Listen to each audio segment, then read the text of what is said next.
fantástico, inspirada, grandioso, extraordinario. Parece fabuloso y me parece irreal porque yo sé que muchas veces vemos a la Suprema Corte y están tan alejados muchas veces de nosotros que el hecho de que estemos aquí participando junto con ellos, que nos retroalimenten, que nos ayuden a ser mejores abogados es algo que no tiene precio y es algo que por siempre voy a recordar. No sé si el aprendizaje o la experiencia. El hecho de estar frente a quienes son las autoridades en el tema y defender una causa frente a ellos es algo que no se le presenta a cualquiera y que incluso a muchos abogados durante toda su vida profesional tampoco se les presenta y menos de manera oral. Entonces creo que es algo que nunca se me va a olvidar. Claramente la contingencia sanitaria fue lo que más nos obstaculizó la realización adecuada del concurso. Tuvimos que implementar nuevas medidas que no habíamos considerado en un inicio y pues la investigación es diferente cuando es individual y en línea comparado a cuando la haces presencial con tus colegas para la discusión.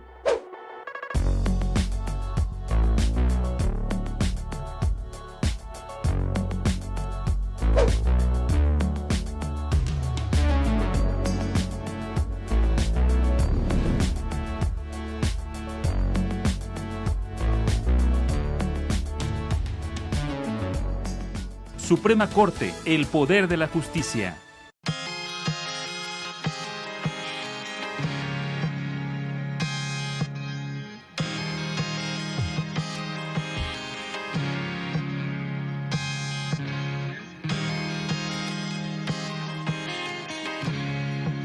La confianza de la ciudadanía en las autoridades es un pilar crucial del Estado de Derecho. De la existencia de confianza ciudadana se deriva una mayor legitimidad de las instituciones y esta a su vez se traduce en una serie de conductas deseables, como la obediencia voluntaria de las normas y la cooperación con las autoridades. En México, en términos de confianza, los juzgadores se encuentran entre las autoridades con una menor valoración por parte de la ciudadanía. De acuerdo con la ENVIPE, solo 1 de cada 2 mexicanos confía en los jueces. En relación con la confianza en sus decisiones, de acuerdo con una encuesta de la UNAM, 37% de los mexicanos reportó que cuando existe una sentencia condenatoria, tiene dudas sobre la culpabilidad del condenado. La ausencia de confianza de los jueces es problemática, porque lastima la legitimidad de las instituciones e incentiva la resolución de los conflictos por vías no legales.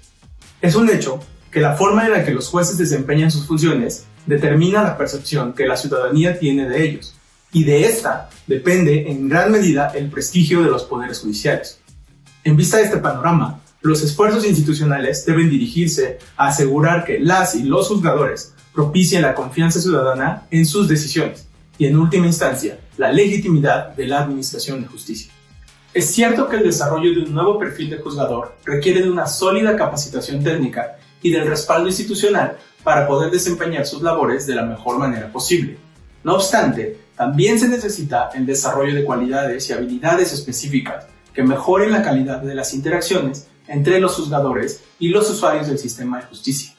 De acuerdo con la teoría de justicia procedimental, la confianza y legitimidad de las instituciones depende de las evaluaciones que las personas hacen de sus interacciones con las autoridades. En estas evaluaciones, el factor determinante para fomentar una mayor o menor percepción de justicia no es el resultado del proceso judicial, es decir, si la decisión fue favorable o desfavorable a los intereses de la persona, sino las características del proceso de toma de decisión por parte del juzgador. De acuerdo con la teoría de justicia procedimental, aquellos procesos donde las personas se sientan escuchadas, tratadas con imparcialidad y respeto, son percibidos como más justos por parte de las personas.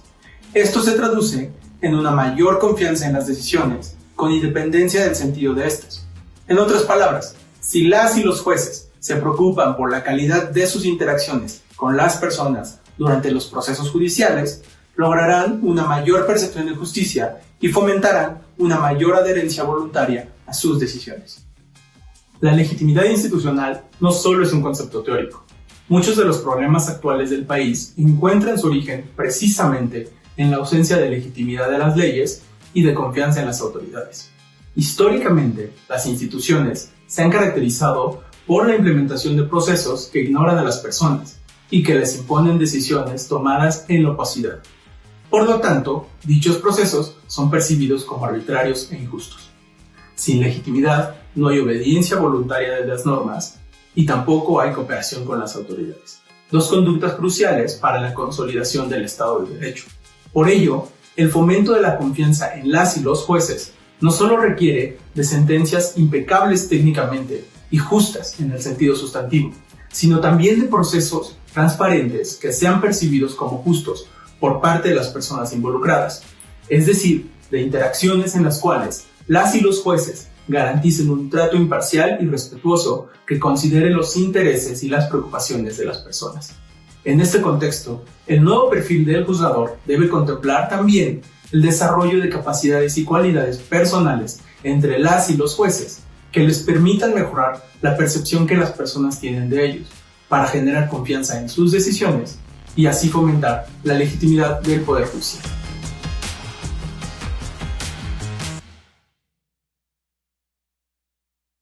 Bienvenidos al sistema de consulta de tesis por ordenamientos del Poder Judicial de la Federación, Juris Lex.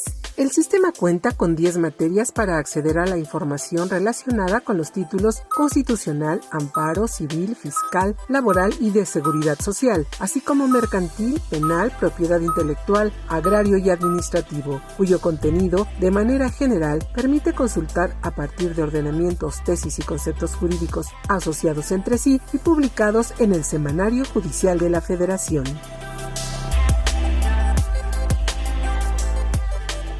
La guía rápida del sistema muestra información técnica y operativa de las diversas herramientas contenidas en las materias disponibles en el programa, así como los requisitos para su óptimo desempeño, con la finalidad de que el usuario obtenga su máximo aprovechamiento.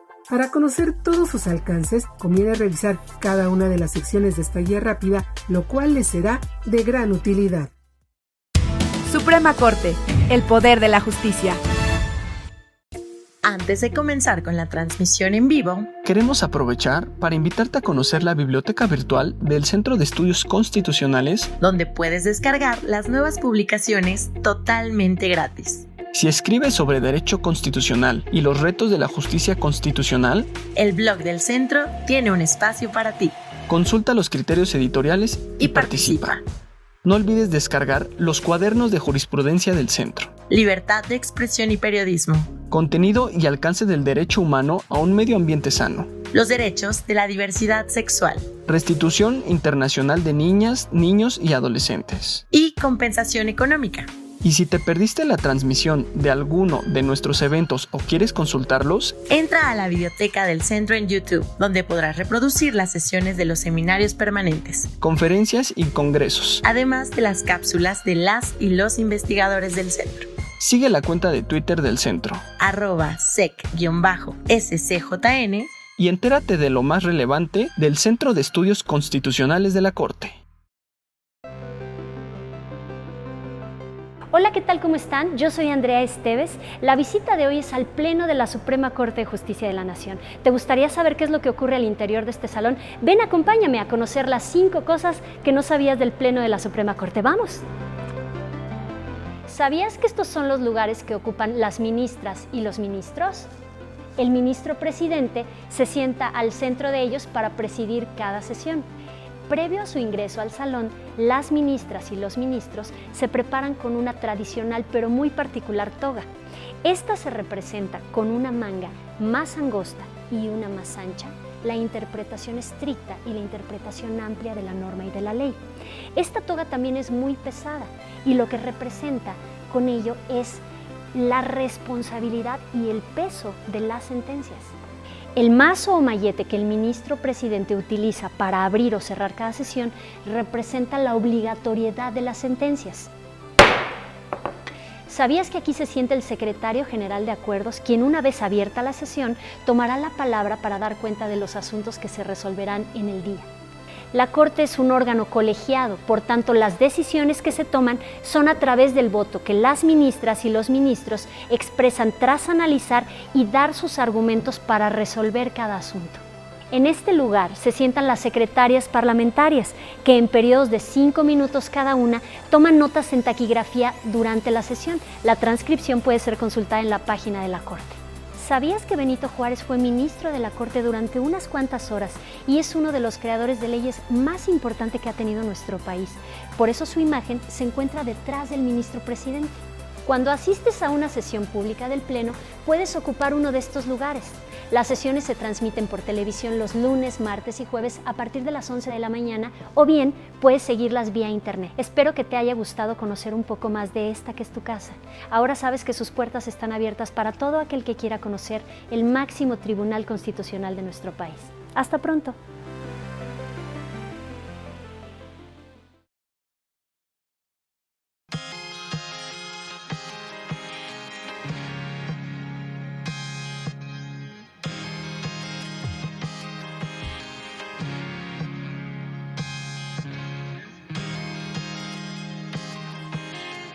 La información que ha emergido recientemente en la comunidad científica internacional presenta un panorama bastante desalentador sobre la magnitud y la velocidad en la cual está ocurriendo una crisis ambiental que no tiene precedentes en la historia de la humanidad y que está teniendo un impacto desproporcionado, sobre todo en las personas y los grupos sociales más vulnerables. En el 2019, la Plataforma Intergubernamental Científico-Normativa sobre Biodiversidad y Servicios de los Ecosistemas de la Organización de las Naciones Unidas presentó un reporte en el cual dio cuenta de cómo servicios ambientales que proporcionan los ecosistemas y que son esenciales para el bienestar humano están declinando aceleradamente en todos los ecosistemas, en todos los lugares del planeta. Servicios ambientales como la captura de carbono, la producción de alimentos, el control de la erosión del suelo o la purificación del agua son factores indispensables para que puedan ejercerse derechos humanos como el acceso a los niveles más altos posibles de salud o agua segura y suficiente. En este contexto, donde cada vez hay una mayor conciencia entre el vínculo que guarda el estado de la diversidad biológica y el medio ambiente y los derechos humanos, cada vez hay más expectativas puestas en los sistemas de justicia para ver cuál es la contribución que pueden hacer en este esfuerzo mundial por frenar y revertir la crisis ambiental global. Por lo tanto, cada vez se pone más énfasis en la justiciabilidad de los derechos ambientales. El derecho humano al medio ambiente sano está protegido en México por el artículo 4 constitucional, que establece que todas las personas tienen derecho a vivir en un medio ambiente sano para su desarrollo y bienestar y que corresponde al Estado garantizar este derecho. El mismo artículo establece que el daño y el deterioro ambiental generan responsabilidad para quien lo provoque. La Suprema Corte de Justicia ha interpretado que el derecho humano al medio ambiente sano se desenvuelve y debe protegerse en diversas dimensiones. Aunque es un derecho que protege a las personas, la primera sala de la Corte ha dicho en el amparo en revisión 307-2016 que su núcleo esencial de tutela es la naturaleza o los ecosistemas por su valor intrínseco. También se ha establecido que aunque es un derecho individual, porque cualquier persona puede reclamar su tutela, tiene una dimensión colectiva y difusa que debe protegerse. Esto es especialmente importante cuando pensamos en los mecanismos procesales de tutela de este derecho, como las acciones colectivas en el Código Federal de Procedimientos Civiles, la acción judicial prevista en la Ley Federal de Responsabilidad Ambiental o el interés legítimo en el juicio de amparo. También hay precedentes donde la Corte ha explicado que el derecho humano al medio ambiente sano tiene una dimensión de justicia intergeneracional, porque las generaciones futuras tienen derecho a vivir en un medio ambiente sano que permita también su desarrollo y el ejercicio de sus derechos fundamentales. En el amparo directo en revisión 54-52-2015, la Corte estableció que aunque el mandato principal del derecho humano al medio ambiente sano en la Constitución está dirigido a las autoridades del Estado, también existe una corresponsabilidad de los agentes privados en impedir que se causen daños al ambiente y repararlos cuando han sido causados. La jurisprudencia constitucional más reciente ha puesto énfasis sobre todo en la justiciabilidad del derecho humano a un medio ambiente sano, desarrollando precedentes que tienen que ver con el acceso a la justicia en asuntos ambientales. En cuanto a la justiciabilidad del derecho humano al medio ambiente sano, muchos precedentes de la Corte han tomado como referencia el principio 10 de la Declaración de las Naciones Unidas sobre Medio Ambiente y Desarrollo, también conocida como la Declaración de Río, en el cual se consagraron los derechos de acceso a la información, a la participación pública y a la justicia en asuntos ambientales. Se han utilizado también como pautas interpretativas las directrices de Bali expedidas por el Programa de las Naciones Unidas para el Medio Ambiente y el Acuerdo de Escazú, que desarrolla los derechos de acceso en el contexto de América Latina y el Caribe, y que aun cuando no ha entrado en vigor y su ratificación está pendiente por el Estado mexicano, la Suprema Corte ha utilizado para informar criterios que tienen que ver, por ejemplo, con la legitimación procesal activa de comunidades y organizaciones no gubernamentales que acuden al juicio de amparo. En el amparo en revisión 307-2016, la primera sala de la Corte desarrolló un criterio para decidir quién tiene interés legítimo en el amparo ambiental. En este caso, se dijo que las personas que son beneficiarias de los servicios ambientales de un ecosistema que está amenazado, en este caso eran los manglares de la Laguna del Carpintero en Tamaulipas, tienen interés legítimo cuando utilizan el entorno adyacente de esos servicios ambientales. En otros precedentes, como los amparos en revisión 365-2018 o 640-2019, que versaron sobre los daños ambientales causados por el derrame minero de una empresa en Cananea, Sonora, la Corte estableció que el derecho de participación social en materia ambiental implica que los ciudadanos y las personas de las comunidades afectadas tienen derecho a participar en los procesos de toma de decisiones ambientales desde el principio, cuando aún es posible incidir en las decisiones y no cuando éstas han sido adoptadas. También se ha establecido en varios precedentes que es importante adoptar un enfoque de precaución cuando estén en riesgo el medio ambiente o ecosistemas que deben estar protegidos, como los manglares y los humedales costeros. En el amparo en revisión 307-2016, la Corte estableció que el principio precautorio, consagrado también en la Declaración de Río, en el principio 15, y que establece que la falta de certeza científica absoluta no debe ser un motivo para postergar acciones efectivas de protección al ambiente, implica la reversión de la carga de la prueba hacia quien afirma que no se causará un daño al medio ambiente. En otro amparo reciente, la Corte estableció que el principio de participación ciudadana y el principio precautorio van de la mano, porque entre más participación social exista, habrá mayor información y, por lo tanto, menor incertidumbre en los procesos de toma de decisiones ambientales, lo cual favorece un enfoque de precaución. Finalmente, existen precedentes recientes de la Corte donde se pone énfasis en los mecanismos de cumplimiento de las sentencias. En el amparo en revisión 641-2017, se instruyó a las autoridades de la Ciudad de México a llevar a cabo una evaluación de impacto ambiental estratégica para establecer las medidas a través de las cuales debe restaurarse el daño ambiental causado en los canales de Mixquic como consecuencia de descargas de aguas residuales no controladas que provienen de la cuenca del río Ameca. En el amparo en revisión 307-2016, se solicitó a la CONABIO, la Comisión para el Uso y Conocimiento de la Biodiversidad, una institución científica reconocida mundialmente, acudir como coadyuvante científica de la Suprema Corte y desarrollar un programa de restauración de los manglares afectados para saber cuándo podrá considerarse que los ecosistemas afectados han sido restaurados y, por lo tanto, existe una reparación al derecho humano a un medio ambiente sano de las quejosas en ese caso. Estos precedentes ilustran hacia dónde se está dirigiendo la línea jurisprudencial sobre derecho y medio ambiente en la Suprema Corte de Justicia de la Nación, poniendo un énfasis en, como se apuntó en la exposición de motivos por la cual se introdujo el derecho humano al medio ambiente sano en el artículo 4 constitucional, en el objetivo de lograr que este derecho no sea una norma constitucional abstracta, sino una norma legal con eficacia plena, capaz de proteger el medio ambiente y los derechos ambientales que dependen de la conservación de los ecosistemas en gran medida.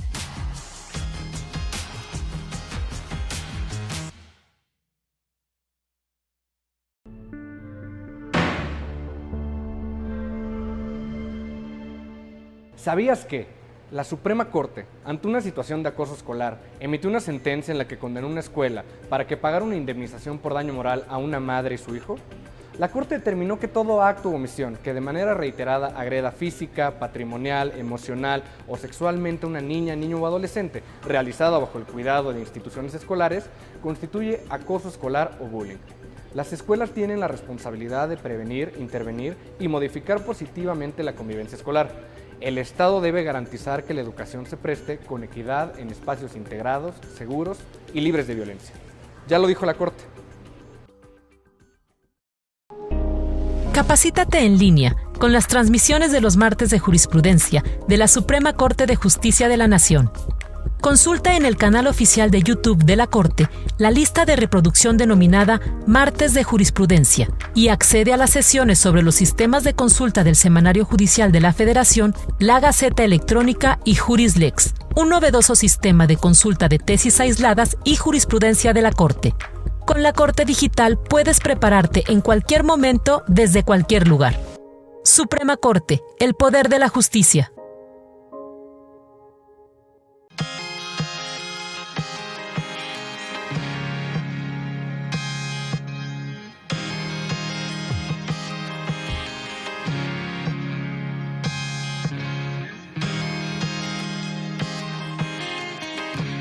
En América Latina se ha hablado de un proceso de constitucionalización del derecho de familia como parte de la constitucionalización del derecho en general y del derecho privado en particular. La constitucionalización se refiere a cómo las normas de derecho familiar se impregnan de derecho constitucional. En México, principalmente a partir de la reforma de 2011, el derecho a los derechos humanos, ya sea de fuente constitucional o internacional, ha cuestionado las bases de la dogmática del derecho de familia, ancladas muchas veces en una concepción ideal de familia y en una distribución desigual de los beneficios y derechos al interior de ella. Por un lado, las modificaciones al texto de la Constitución, así como la incorporación de tratados internacionales como la Convención de los Derechos del Niño o la CEDAW, han ensanchado el derecho constitucional que afecta a las relaciones familiares. En este sentido, la emisión de leyes generales para darle contenido a estos derechos constitucionales, como son la Ley General de Acceso a las Mujeres a una Vida Libre de Violencia, la Ley General de los Derechos de Niñas, Niños y Adolescentes, la Ley de los Derechos de las Personas Adultas Mayores o la Ley General para la Inclusión de las Personas con Discapacidad, han trastocado la regulación de ámbitos tradicionalmente regidos exclusivamente por los códigos civiles.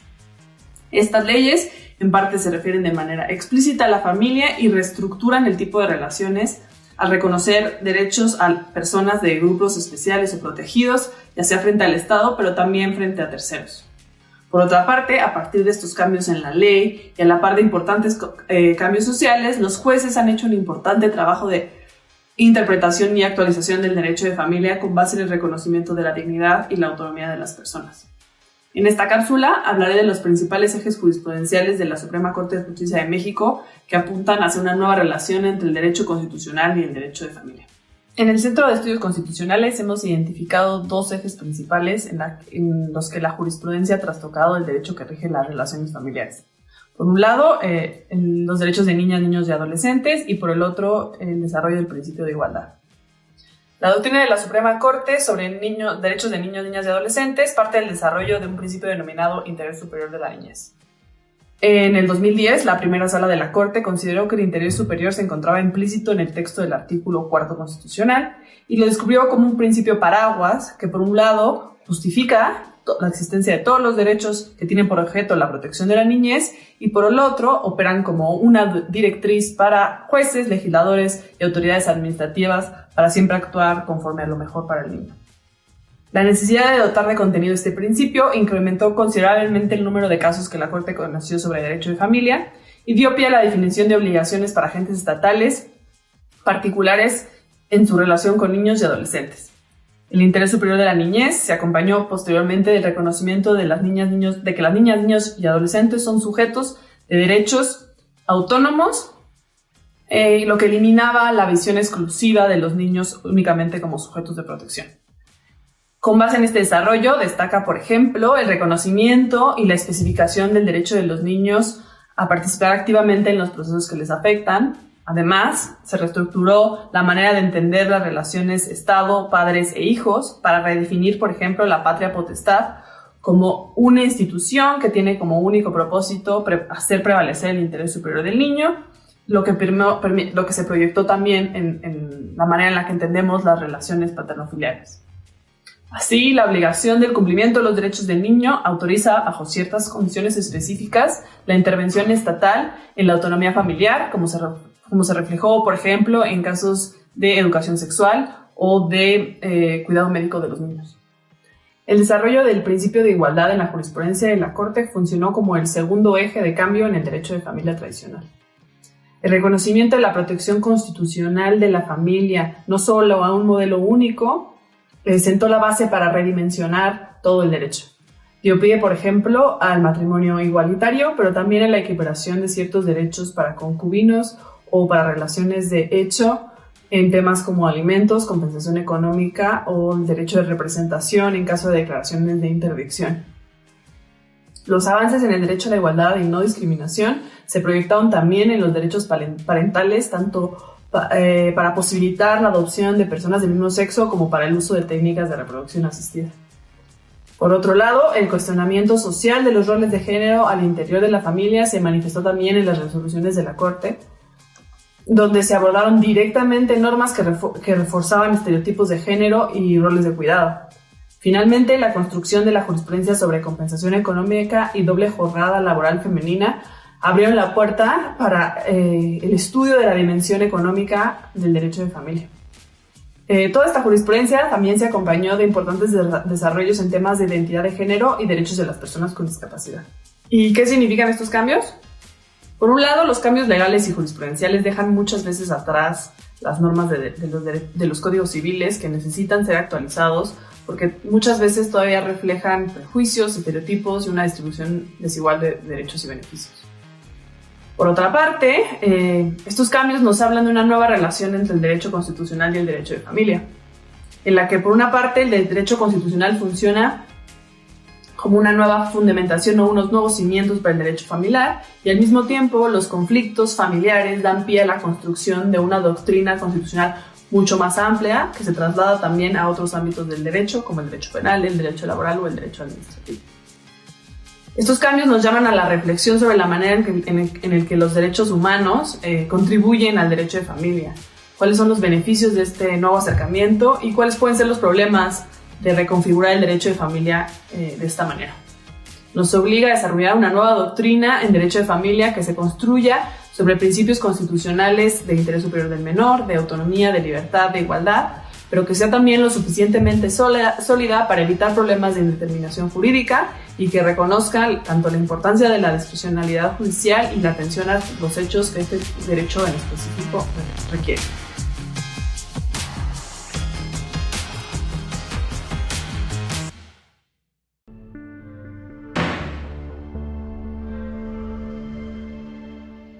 Hola, mi nombre es Jimena Jiménez y les platicaré sobre una sentencia relevante, paradigmática y coyuntural de la Suprema Corte. 2 mujeres solicitaron a Registro Civil de Oaxaca contraer matrimonio, pero dicha petición fue negada con base al artículo 143 del Código Civil Local, que establece que el matrimonio es un contrato celebrado entre un solo hombre y una sola mujer que se unen para perpetuar la especie y proporcionarse ayuda mutua en la vida. La Suprema Corte determinó que la Constitución permite que el concepto tradicional del matrimonio, considerado como el celebrado entre un hombre y una mujer, pueda modificarse acorde con la realidad social. Por ello, resolvió que el artículo en cuestión viola las garantías de igualdad y no discriminación al negar a las personas del mismo sexo el derecho a contraer matrimonio. Por lo anterior, concedió el amparo a las mujeres para que el artículo 143 del Código Civil del Estado de Oaxaca no se les aplique y declaró la inconstitucionalidad de la parte del artículo que hace referencia a que la finalidad del matrimonio es perpetuar la especie y ordenó realizar una interpretación conforme de la expresión un solo hombre y una sola mujer para entender que este contrato se celebra entre 2 personas independientemente de su sexo y con la finalidad de proporcionarse ayuda mutua. Ya lo dijo la Corte. Antes de comenzar con la transmisión en vivo, queremos aprovechar para invitarte a conocer la biblioteca virtual del Centro de Estudios Constitucionales, donde puedes descargar las nuevas publicaciones totalmente gratis. Si escribes sobre derecho constitucional y los retos de la justicia constitucional, el blog del centro tiene un espacio para ti. Consulta los criterios editoriales y participa. No olvides descargar los cuadernos de jurisprudencia del centro. Libertad de expresión y periodismo. Contenido y alcance del derecho humano a un medio ambiente sano. Los derechos de la diversidad sexual. Restitución internacional de niñas, niños y adolescentes. Y compensación económica. Y si te perdiste la transmisión de alguno de nuestros eventos o quieres consultarlos, entra a la biblioteca del centro en YouTube, donde podrás reproducir las sesiones de los seminarios permanentes, conferencias y congresos, además de las cápsulas de las y los investigadores del centro. Sigue la cuenta de Twitter del centro, @sec_scjn, y entérate de lo más relevante del Centro de Estudios Constitucionales de la Corte.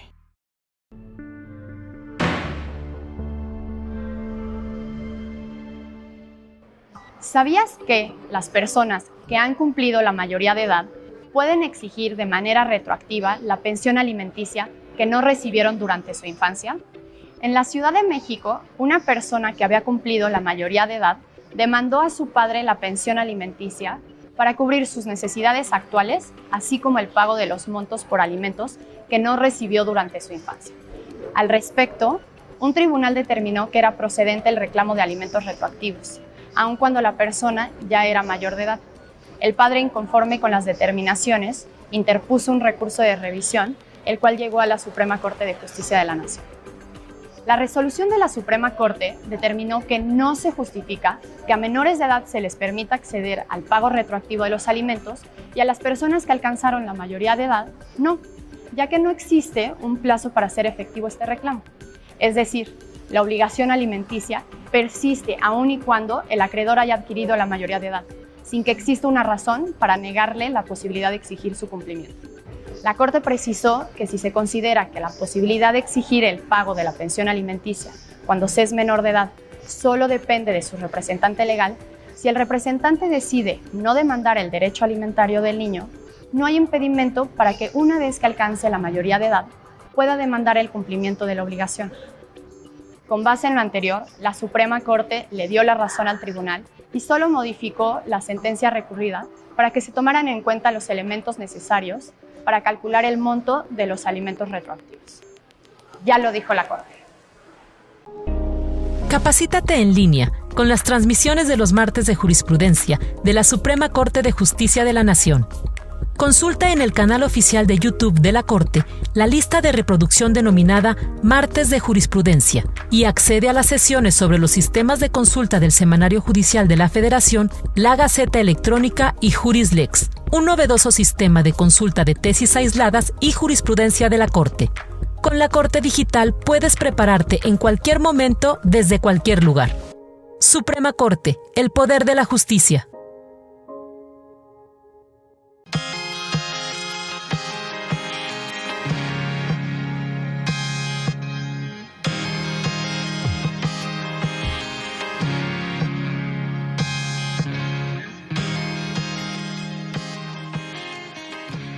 Una pandemia letal se ha esparcido por el mundo a una velocidad inusitada. Muchos gobiernos del planeta han declarado estados de emergencia, estados de sitio, toques de queda o han implementado políticas públicas sanitarias o de otro tipo que han implicado una fuerte restricción al ejercicio de muchos de nuestros derechos.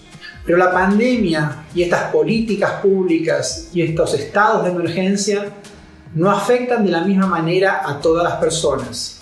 El principio de igualdad que está presente en nuestras constituciones y en los tratados internacionales de derechos humanos podría estar siendo lesionado en aquellos casos en los cuales hay personas en situación de desventaja estructural que están sufriendo el impacto tanto de la epidemia como de las políticas públicas implementadas de un modo muy diferente al resto de la población. Veamos algunos ejemplos. En los Estados Unidos ya hay evidencia empírica de que las personas afrodescendientes en la ciudad de Chicago, por ejemplo, o afrodescendientes y latinos en la ciudad de Nueva York, están sufriendo el impacto de esta epidemia de un modo radicalmente diferente al resto de sus conciudadanos. Son estas personas las que están más expuestas al contagio, las que tienen menos acceso a los servicios de salud necesarios y muchas veces son víctimas también de discriminación. Son los médicos los que tienen que decidir, casi siempre, que una persona recibe o no el tratamiento necesario para enfrentar el virus y desgraciadamente tenemos pruebas de que la discriminación también está afectando esas decisiones. En muchos de nuestros países, como sabemos, las mujeres se encuentran en una situación de desventaja estructural. Esta epidemia y las medidas tomadas por muchos de nuestros gobiernos están afectando a las mujeres de un modo diferente y mucho peor que a los varones. El acceso de las mujeres a los servicios de salud, en particular de salud reproductiva, debido a la cuarentena y a las restricciones de movilidad, etc., han hecho imposible para que estas personas, que las mujeres, puedan acceder a esos servicios. Por otro lado, sabemos que en términos económicos, muchos de los países tienen una economía informal muy extendida, pero lo que no siempre se dice es que la mayoría de las personas que están involucradas en esa economía informal son mujeres. En muchos de nuestros países, el 89% de las personas en la economía informal son mujeres. Por lo tanto, si la epidemia y las medidas tomadas por los gobiernos están impactando sobre la economía informal, están impactando sobre ese colectivo, de una manera que no lo hacen sobre el resto de las personas. Finalmente, es preciso mencionar que en nuestra región, que como sabemos es la más desigual del planeta, existen millones de personas en situación de pobreza estructural, de pobreza extrema y de indigencia. Estas personas viven generalmente en espacios geográficos delimitados, en situación de hacinamiento, sin acceso a agua potable, sin acceso a servicios sanitarios, a médicos, a ambulancias. Y en este contexto, esa situación coloca a esas personas en una situación completamente desigual al resto de nosotros. Esta pandemia requiere, por un lado, acceso a procedimientos, a elementos como el agua para combatir el contagio. Requiere distanciamiento social, requiere asistencia médica oportuna. Todos estos son factores que no encontramos presentes en esas poblaciones vulnerables. En suma, tanto la epidemia, la pandemia, como las medidas adoptadas por muchos de nuestros gobiernos, generalmente bien pensadas y fundadas, han tenido y tienen un impacto desigual sobre diferentes grupos que ya se encontraban en una situación de desventaja estructural antes de la pandemia y que esa situación de desventaja los hace padecer de un modo desigual tanto el contagio y la enfermedad como las políticas públicas que los estados llevan a cabo. Es preciso que en esta coyuntura aquellas personas que tienen la enorme responsabilidad de pensar cómo atravesamos esta situación, piensen y tengan en cuenta que no todas las personas nos encontramos en una misma situación para enfrentar la pandemia. Esto requiere de ajustes en las políticas públicas, esto requiere una toma de conciencia de que muchas de las medidas que se están tomando no pueden aplicarse de un modo equivalente a todas las personas. Estas situaciones de desigualdad estructural deben ser tenidas en cuenta al momento de diseñar estas políticas.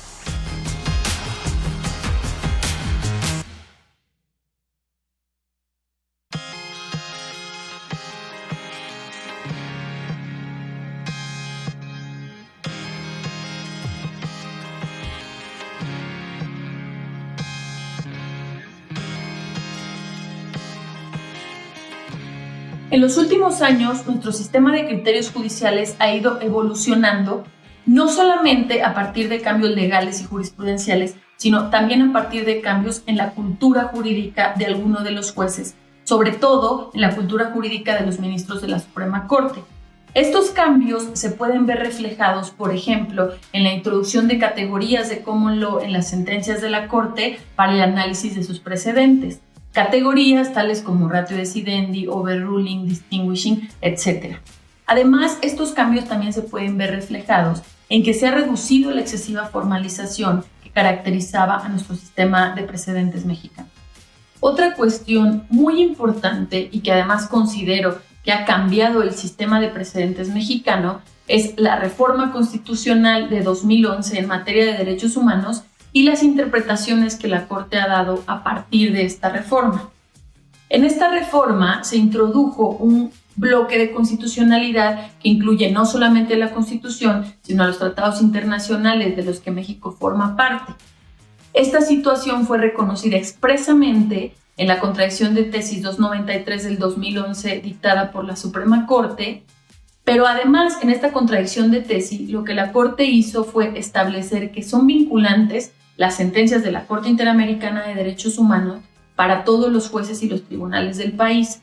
Esto es muy relevante en materia de precedentes porque, como todos sabemos, la Corte Interamericana no publica extractos o tesis derivados de sus sentencias. Para conocer los criterios de la Corte Interamericana es necesario acudir a las sentencias y leerlas en su integridad, por lo que los operadores jurídicos que estén interesados en acercarse a los criterios de la Corte Interamericana tendrán que revisar estas sentencias necesariamente en clave de precedente.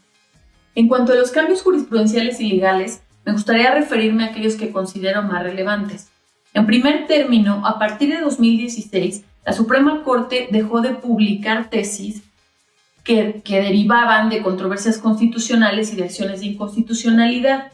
Esto lo hizo al reinterpretar la ley reglamentaria del artículo 105 en la parte en la que establece que son vinculantes las razones que fundan estas decisiones. Además de eso, me gustaría señalar que la ley de amparo vigente establece expresamente que las partes pueden invocar criterios contenidos en sentencias, aunque estos no hayan sido publicados todavía como tesis, siempre y cuando reúnan los requisitos procesales para poder ser considerados obligatorios. Además de esto, quisiera también señalar que la Suprema Corte en el Acuerdo General 17 de 2019 modificó el concepto de tesis. Y aquí se ve muy claro el objetivo que tiene este tribunal de que sean publicados como tesis aisladas y de jurisprudencia únicamente aquellas partes de la sentencia que constituyen la ratio decidendi y además que sean publicados criterios, verdaderas reglas de derecho que puedan ser aplicadas a casos futuros. Todos los factores que he mencionado me permiten afirmar que el derecho de creación judicial ha cobrado muchísima relevancia y que estamos transitando realmente hacia un verdadero sistema de precedentes. Por esa razón, uno de los objetivos principales que tiene el Centro de Estudios Constitucionales es la construcción de líneas jurisprudenciales. Esta finalidad obedece sobre todo a la necesidad que tenemos de dar a conocer de manera adecuada los criterios de la Suprema Corte entre jueces, funcionarios públicos, académicos, estudiantes de derecho, litigantes y cualquier otra persona que esté interesada en el conocimiento del derecho que crea la Suprema Corte. Ahora bien, no se puede conocer el contenido que la Suprema Corte ha dado a los derechos a través de la lectura de sentencias aisladas y de tesis.